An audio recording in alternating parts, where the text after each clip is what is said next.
You enjoy it for the period of time you have, which is that night. We had a great senior celebration on Saturday, and they had an off day on Sunday. But I think they understand we get back here Monday, yesterday. It's time to get back to work, and they have a lot of goals, and this weekend's another one of those goals. So it's an opportunity to go play our best softball. Coach, this team this year seemed like they really have an ability to lock in on the game at hand, not looking forward, not looking backwards. Just how beneficial is that when it comes to the postseason? It really is, and I saw that early on, our first series against Missouri, the way we came out on Sunday, even after we won the series, I felt was very professional.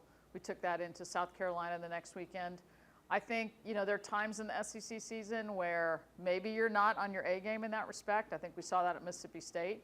But the good thing about this team is they've been able to learn from their mistakes. And we've won in a lot of different ways. We've lost in a lot of different ways. And each time we reflect on, how did that go? What do we need to take away from that? And they're pretty good at using those experiences for the future.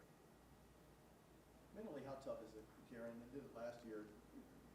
The grind of knowing that it's a single elimination game, that you've got to come in every time out with your A game, as you were saying. Well, it is, but honestly, I like it a whole lot better than the old double elim, where we would go to the SEC tournament and we would literally beat each other up in a double elim tournament and then feel like we weren't refreshed going into regionals. And I kind of like this format because even though in the back of your mind you know that it's not the end of the season if you lose, if you as a team put yourself sort of in a win or go home type of sense of urgency, that's going to replicate what you're facing in regionals and super regionals when it really is. Like, could be your last game of the year. Could be the last time you're ever in a uniform here at Tennessee. So I like the pressure that brings, and when you have that pressure, it gives you the ability to respond to it.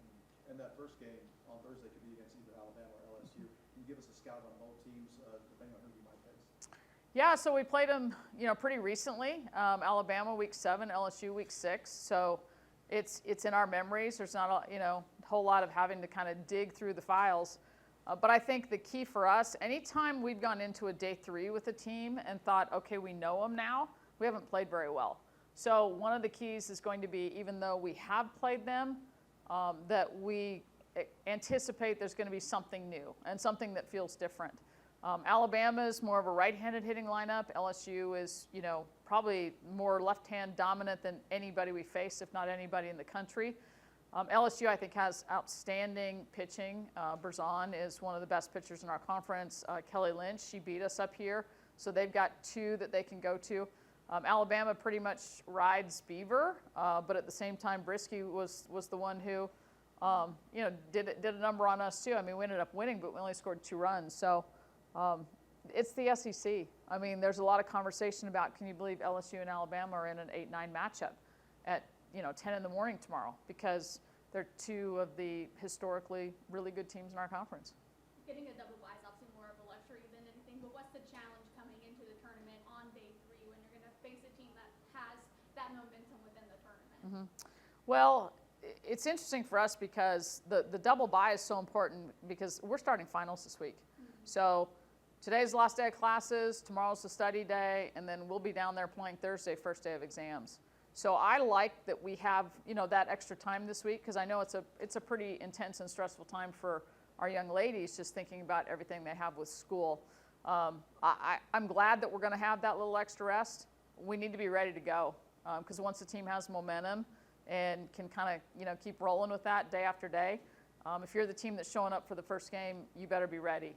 There's no waiting around. You need to throw punches early.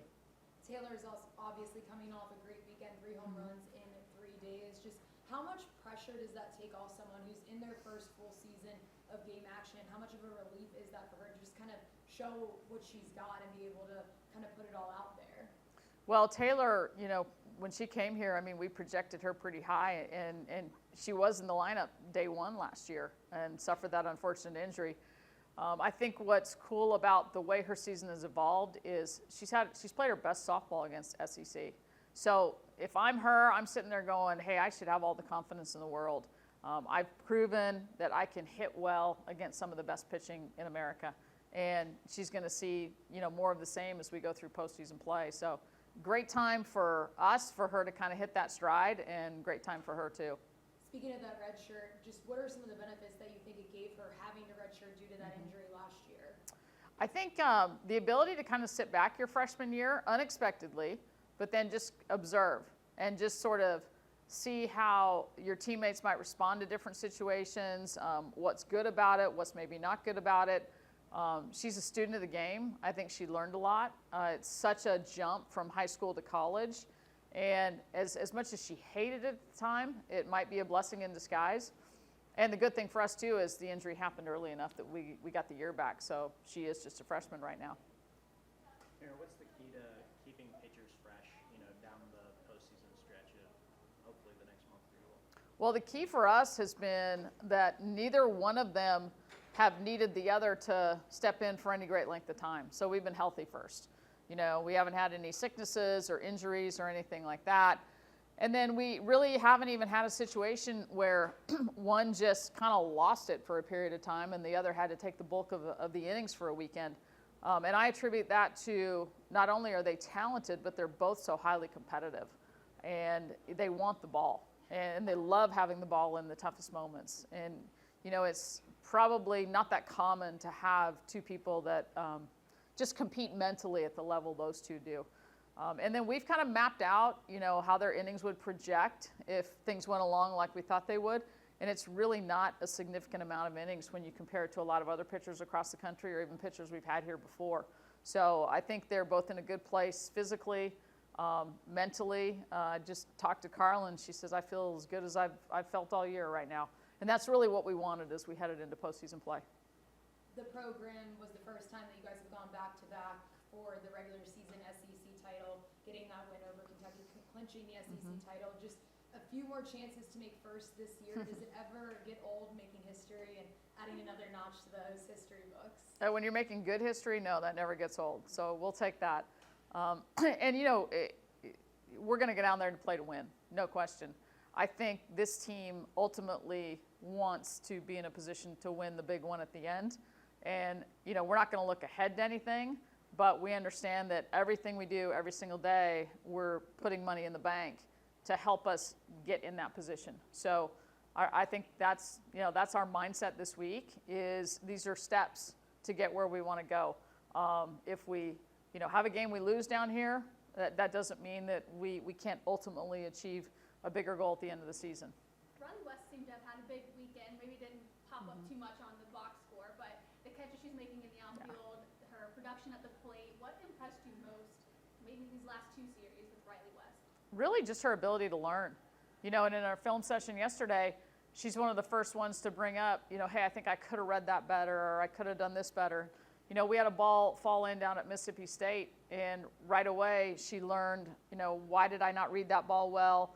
What greater risk can I take on that ball? And that, to me, is all you can ask for as a coach. If something happens and there's an opportunity to learn how to make a play better, she's going to do it. And the same thing with hitting. She's not going to let one swing or one at bat affect the next one. She's going to learn from it and come out even better.